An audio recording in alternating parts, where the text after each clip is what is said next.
ọ bụ na Evangelist Ebuka Obi na-anụrụ m okwu ihe ngwara ete aka enyego akụ Zion oche azụ na that ministry.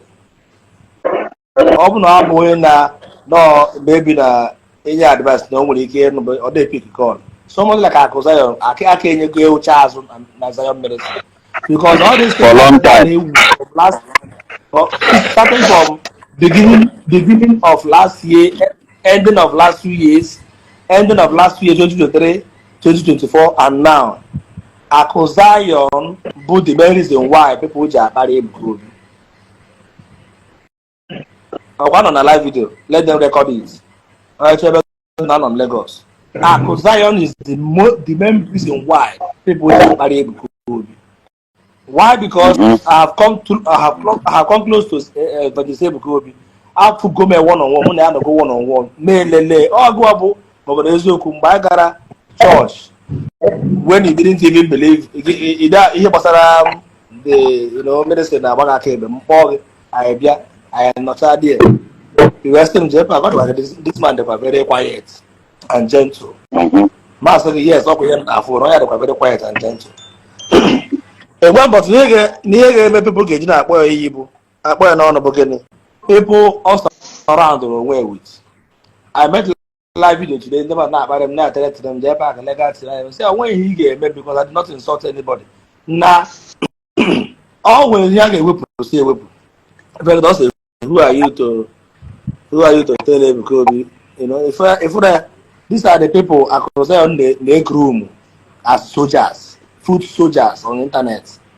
Food soldiers or groomuga.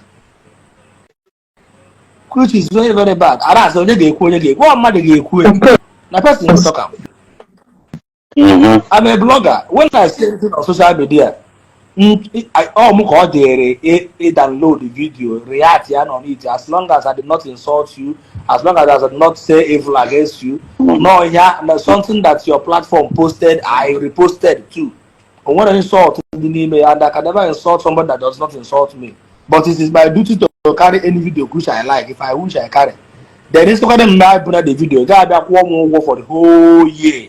Can have a simple video, but start your ministry. I will carry the video because this is my job. I am not the only blogger on the internet. For the fact that I take my time not to put anybody picture. I don't need to picture money. Any of my video. Oh yeah, so many people really want to see another side, but at the end, God will take the glory. People cannot fight Zion. I can never fight Zion, and I don't fight Zion. Come on, it's high time. I get over the he post 4 hours ago. I read that post and I was very. In fact, I love that post. It's just like what I'm just saying now. People need to regulate the way they talk to people online. Therefore, somebody that is not your daddy GO or your man of God or your evangelist, anybody who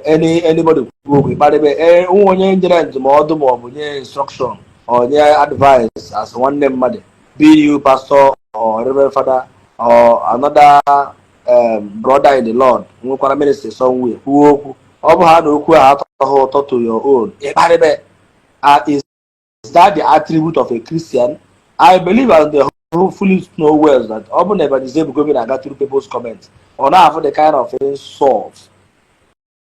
In this life, what is social media? Social media is anything you don't want people to analyze, don't post it. That is what I understand by social media.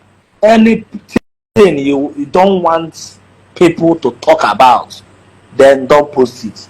But as long as that is surface on the internet, you posted it for people to air their opinion. And airing of opinion without insult does not have anything to do with na Palace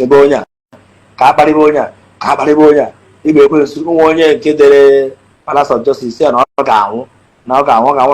prison. You know, when my wife, my wife to make one car. With the brother, only have my wife just because I use my wife page to post something. And he tell me that now, even if I want to give my life to Christ today and see all those insults, he can say now, If you ask someone is not fight. I can never fight a group. It's not possible. I don't want to fight a group, but people now put it in one angle in another dimension. All Bruna see download this part now as you put on. All Bruna Evangelist Ebuka put on a altar. Now I go here. Where say all those people fighting for me no gonna work and them mad. Stop it. That any day them mad because of me. Now I'm years old. If under 24 hours internet ya joy.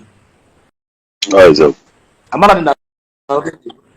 Ọ bụ na evangelist jiri aka wee kwuo si ndị a na-akparịgasị ndị mmadụ because of me na ọ bụ na people bugoro na ebubo will happen ha because it was written in Matthew chapter 7 also 8 beatitude when men shall review you and shall say all manner of evil against you, rejoice and be exceedingly glad because thy reward is in heaven. If since people believe and respect the word of the prophets, I believe so much that if prophets come on altar on Sunday or Monday or Tuesday, anytime when we program, or even open in heaven, where all these people who are going to marry people, stop it. This is not what the Bible teaches us. This is not what the Holy Spirit teaches us. This is not the word the Catholic is teaching.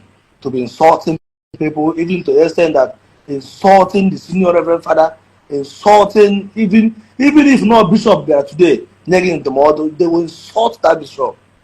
Many people think that I am fighting Zion. It's a very big lie. I am not fighting Zion and I can never fight Zion. Why? Because I am fighting the hooligans in Zion, not Zion himself. I am fighting people that are demons that are used